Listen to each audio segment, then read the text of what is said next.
Hey everybody, hello and hi, and it's nice to be with you.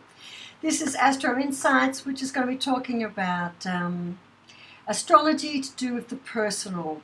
Astro Insights is just the tag I'm going to give it. Of course, I haven't changed the name of the channel or of my website or of the Facebook. It's still Emerald Blue Phoenix.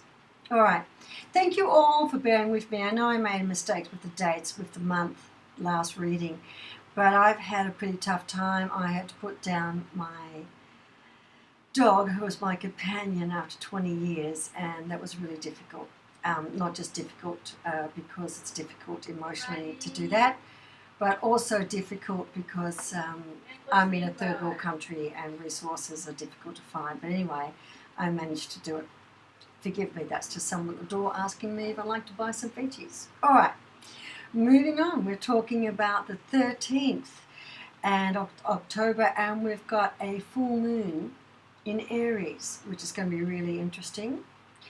And then hot on its heels on the 14th, we've got Jupiter and Uranus in a minor square off. It's actually called, again, a sesquiquadrant. Who knows how this comes up with this word, but that is the name of it. And what that means, it's not quite completely square, but it's still a major trigger point.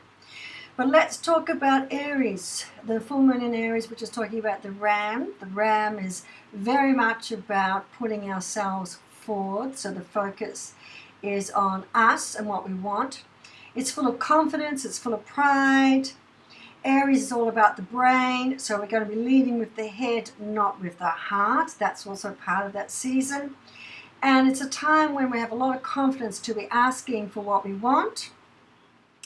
But it's also a big release point and a change point. So this is also something else. We've been doing a lot of releasing and changing. It's a major theme we've been going through this year. And this is almost like, come on, let's really get rid of that. For some of us, we've been going through and doing a lot of that. And you will have noticed it's been in layers. Once you commit yourself to the spiritual path, it's a little bit like that. You release something and you think, oh, that's okay, I feel good, that was a lot of work, but I really feel good about that. That's very nice. But then you have to actualize that into a new behavior, which is always the difficult part as well. So it's not just releasing, but it's also actualizing. And I've written that up in a blog on the website, Your Mind Retreat. I'll put the links down below. So that's something else for you to be thinking about. It's not just releasing the belief and releasing that self-limiting belief, but it's also got to do with releasing the behaviors that was attached to that belief. And that behavior can also be the thought processes that was attached to that belief. So that's what we've got to get down to. And when you're on the spiritual path, you'll find that that particular wound or that particularly inherited or developed self-belief is often layers. So you release the first layer because you understand that that particular behavior and how it's been manifesting has not been terrific for you. And then you realize that there's another trigger point where similarly you've got this behavior and that needs to be released. And so this is the journey that you're on. Hopefully as it goes on and you're releasing down this pathway, it gets a little bit easier, but it doesn't always stay easy. Things that are buried a little bit deep take a little bit of work to get out. So the ram is here to remind you to put yourself forward, and definitely put yourself forward, and put your ideas forward, and you're going to have the capacity to do that. Now, interestingly enough, one of the things you have to do is not just ask for it, but talk about it. And this is what we're going to be asking you to do in a very assertive way.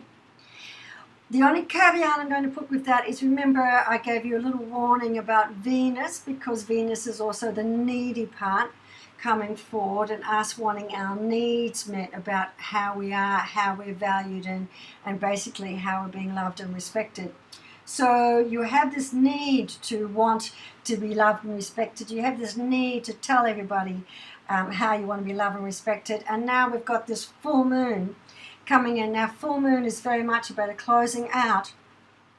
So this is going to be a trigger where when you feel people are not responding to you or loving you or respecting you the way that wants to be, and you verbalize to them that this is what you're needing now, and they don't respond, you could very well be really ending the relationship and getting them out of your life. Trust me, that is a healthy thing to do, providing the relationship has finished and it has done what it needed to do, and you have verbalized to them in a very comprehensive way and in a way that they understand that this is what you need for them. All right. So the other thing I'm just going to give you around this is there's going to be an element of impatience. So before you throw, and the saying in English is the baby out with the bathwater, just stop for a moment and take a step back and reflect upon, is this the best way to go? Because you're going to be very tempted to take some action and go forward. Now this is going to get an extra push because what we're going to have is Jupiter and Uranus having a trigger. Uranus, you know, is the great awakener, and Uranus is there to spark things into place. You could feel a bit restless with this full moon, impatient even, wanting changes to happen. And you might be feeling a bit rebellious, and you're definitely, because it's Uranus, you're looking for something new. You don't want the old. So you're going to actually be a little bit captivated by the new and wanting the new. And bear in mind that with Venus demanding love and attention and you wanting something new, you could easily have a wandering eye. And let's hope it's just a wandering eye. But you're definitely going to be drawn to people and new and the exotic in this sense to get this fulfillment. So you just need to be a little bit aware about the fact that we're being asked to come out and play, and we're being asked to come out and play by the devilish side of us, not necessarily by the angel side. So just be aware of all of that. The only thing I'm going to put up about that is just be very aware of your finances, because you're going to be really tempted to see something beautiful and glamorous and something that you want and need and you desire and you want to go and buy it. That's wonderful if you can afford it. If you can't, just daydream about it, move on and buy something a little less expensive that you can afford. All right, so that's the only thing to be aware in this particular season, is you will be looking for the quick fix. You'll be looking for that quick piece of love, and it's very easy to go out and spend money on new things because you want a new image, because you want something beautiful, because you think you deserve it, and you're really going to have buyer's remorse. So that's the only thing I'm going to be saying about that. So that's the 13th and the 14th that's going to be coming up with this period of time where we're going to be a little bit impulsive, but it's definitely a great time to be putting yourself forward and having very assertive, but please be respectful conversations with people about new projects, new ideas, love, taking relationships forward, and what is next on the agenda.